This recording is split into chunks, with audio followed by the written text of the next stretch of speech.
कभी भी कोई ग्रह बदलाव करता है तो उसके प्रभाव बदल जाते हैं। जब राशि बदलता है तो उसके प्रभाव बदल जाते हैं। लेकिन बात विशेष कब हो जाती है? जब आपके शनि ढैया या शनि की साढ़े साथी चल रही हो। जैसा कि धनु राशि वाले जातकों के 29 मार्च को शनि देव ने ढैया लगाई चतुर्थ भाव से। अब ये जो भी बदलाव हुए, जैसे बृहस्पति का हुआ, राहु का हुआ, इनके बदलाव जो हुए हैं इनका असर आप पे विशेष हो जाता है, क्योंकि आपके शनिदेव की ढैया भी चल रही है और ढैया के प्रभाव के साथ में इनके अच्छे बुरे परिणाम आपको भोगने पड़ेंगे।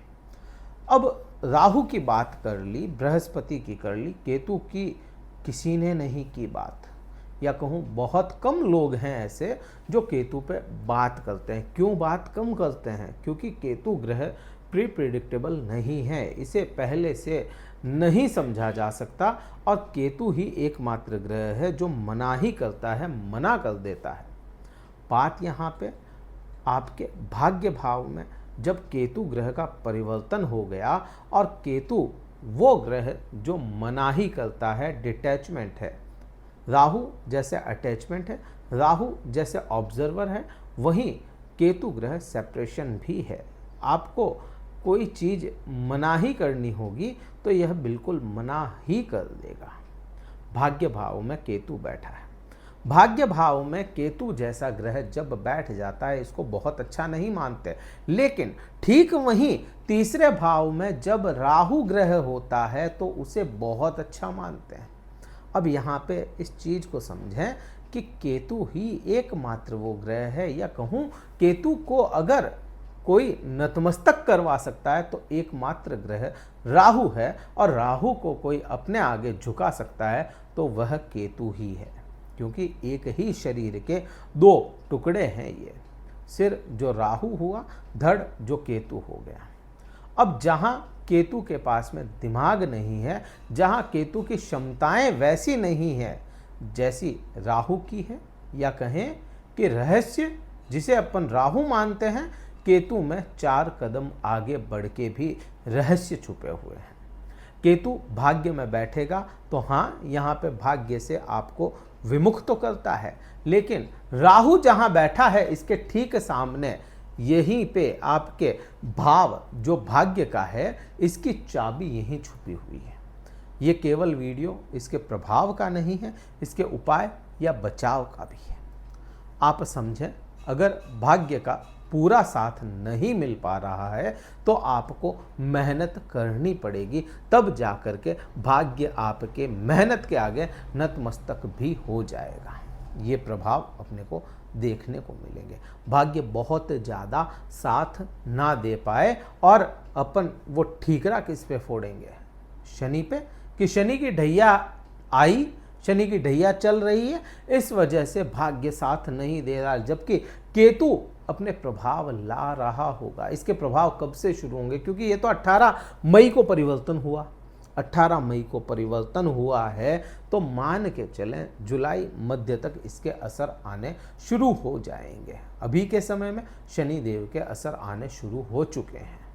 अब यहाँ पे भाग्य ही नहीं है, 9वां भाव, 9वां भाव पिता भी है, या 9वां भाव आपका धर्म भी है। धर्म या कहें धर्म के लिए कोई ग्रह माना गया है तो वो खुद केतु ग्रह ही है। आपको धर्म से विमुख तो नहीं होने देगा, ये आपको धर्म से जोड़ करके रखेगा और बार बार आपको धार्मिक यात्राएं तक भी करवा सकता है। क्योंकि 9वां भाव और 12वां भाव, ये दोनों, 12वां भाव तो यात्राएं हैं, लेकिन धार्मिक यात्राओं की जब बात करते हैं वहाँ पे 9वां भाव भी आ जाता है। 9वां भाव आपको यात्राएं करवाता हुआ नजर आएगा। पिता के साथ में वाद विवाद बन सकता है, विचारधाराओं की लड़ाई सामने आ सकती है। मैं यहाँ पे वाद विवाद में विचार की बात कर रहा हूँ, वैचारिक मतभेद पिता के साथ में हो जाना, ये भी अपने को दर्शाता है। कैसा इसका रहे कि भाई अपन बचाव कैसे कर सकते हैं? 9वें भाव के लिए केतु बचाव कैसे करें इसकी? अपने धर्म पे अडिग रहें, अपने रिचुअल्स जो हैं आपके, जो भी, क्योंकि हर फैमिली का एक रिचुअल होगा, हर फैमिली की एक जड़ होती है, मूल जड़ जिसे कहा जाता है, तो उससे अगर कनेक्ट रहते हैं तो आपका यहाँ पे कहीं ना कहीं 9वें भाव में केतु बुरे प्रभाव से आपको बचा करके रख लेगा। अब बात करें परछाइयों की, एस्पेक्ट की, या कहें कि इसके जो रश्मियाँ बिखरती है 3 जगहों पे बिखरती है, जिसे अपन आम बोलचाल की भाषा में दृष्टि कहते हैं। रश्मियाँ एस्पेक्ट इसके राहु, केतु और बृहस्पति एक समान होते हैं, एक जैसे, ना कि एक जैसे प्रभाव लाते हैं। अब ये जो एस्पेक्ट की बात कर रहे हैं, केतु के पास में भी 5वां एस्पेक्ट है। 5वां यहाँ से काउंट करते हुए चलें तो आप देखेंगे आपके कहाँ जाएंगे, खुद की राशि पे इसके प्रभाव देखने को मिलेंगे। अब यहीं पे इस बृहस्पति के भी प्रभाव आपको देखने को मिलेंगे, क्योंकि बृहस्पति ठीक आपके सामने की तरफ में है, 7वें भाव में। 7वीं दृष्टि बृहस्पति की भी पड़ रही है और बृहस्पति यहाँ पे अच्छे प्रभाव भी देखने को मिलेंगे।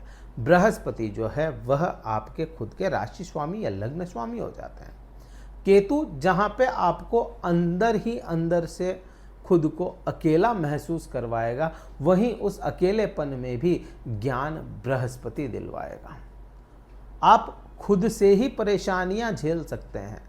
त्याग की भावनाएं बार बार मन में आ जाना, अपने कुटुंब के लिए, अपने परिवार के लिए या पूरे संसार के लिए, कि ठीक है तुम्हारा पहले कर दो, मैं बैठा हूँ, बाद में करता हूँ, या खुद की भी कोई खुद की चीज़ भी हो, खुद का भी हक हो, उसे भी त्याग देना, ये सामने अपने को देखने को मिलेगा।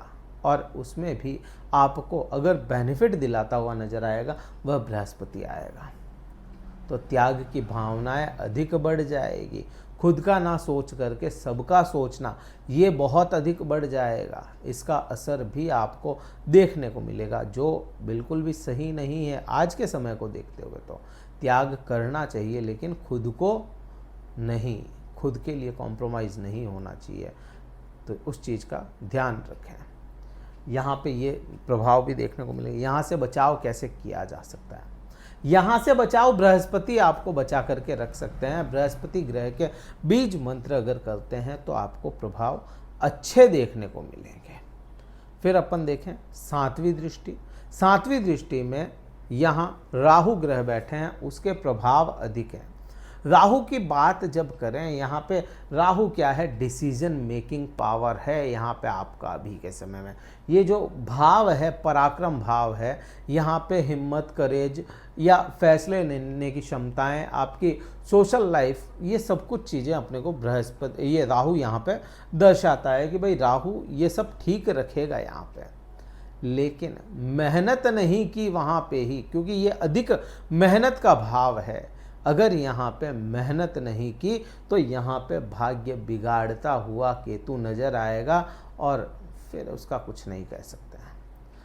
यहाँ का उपाय भी यही है, मेहनत करना। जो भी आपका कार्य है उसके लिए मेहनत करनी पड़ेगी, तब जाकर के भाग्य वृद्धियाँ देगा आपको।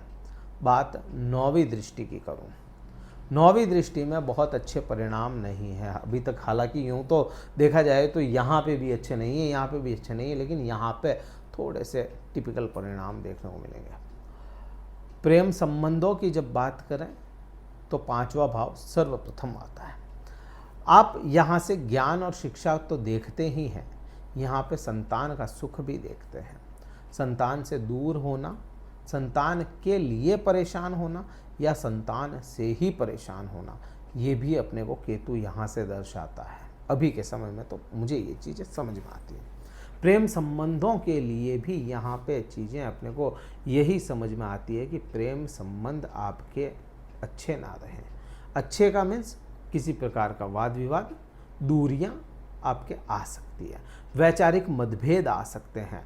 आप जहाँ परोपकारी हो जाएं, वहीं आपका प्रेमी या प्रेमिका थोड़े से मतलबी हो जाए, तो ये भी अपने को यहाँ पे समझ में आए।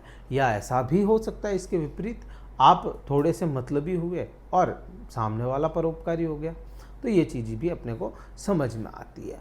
यहाँ पे शिक्षा के लिए अगर मैं बात करूँ तो शिक्षा क्षेत्र में भी आपको छोटी मोटी परेशानियाँ देखने को मिलेगी। ये जो समय होगा, केतु यहाँ पे आपकी जॉब स्विच भी करवा सकता है, बहुत बड़े चांसेस जॉब स्विच करने के, क्योंकि छोड़ करके कहीं और चले जाना ये भी तो केतु ही दर्शाता है। ये चीज़ें तो अपने को समझ में आई, बहुत अच्छे परिणाम केतु के नहीं है। जितने सुंदर परिणाम राहु आपको दे सकता है, ठीक उसके विपरीत परिणाम केतु के आपको देखने को मिलेंगे।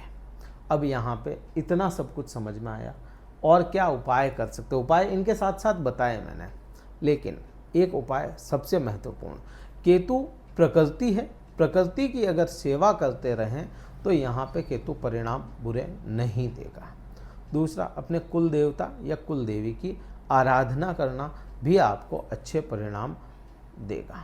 और ननिहाल पक्ष जो होता है, माता का पीहर, माँ का मायका, वहाँ से संबंध सही रखें तो भी केतु अच्छे परिणाम आपको देता हुआ नजर आएगा। ये वीडियो कहीं अच्छा लगा हो, ठीक लगा हो तो लाइक कीजिएगा, शेयर कीजिएगा, सब्सक्राइब जरूर कीजिएगा चैनल को। और अगर कुंडली विश्लेषण करवाना चाहता है, डिस्क्रिप्शन में कार्यालय का नंबर है, व्हाट्सएप मैसेज द्वारा संपर्क करके अपना स्लॉट बुक करवा के मुझसे बात कर सकते हैं। इस वीडियो में इतना ही था। जय हिंद, वंदे मातरम, भारत माता की जय।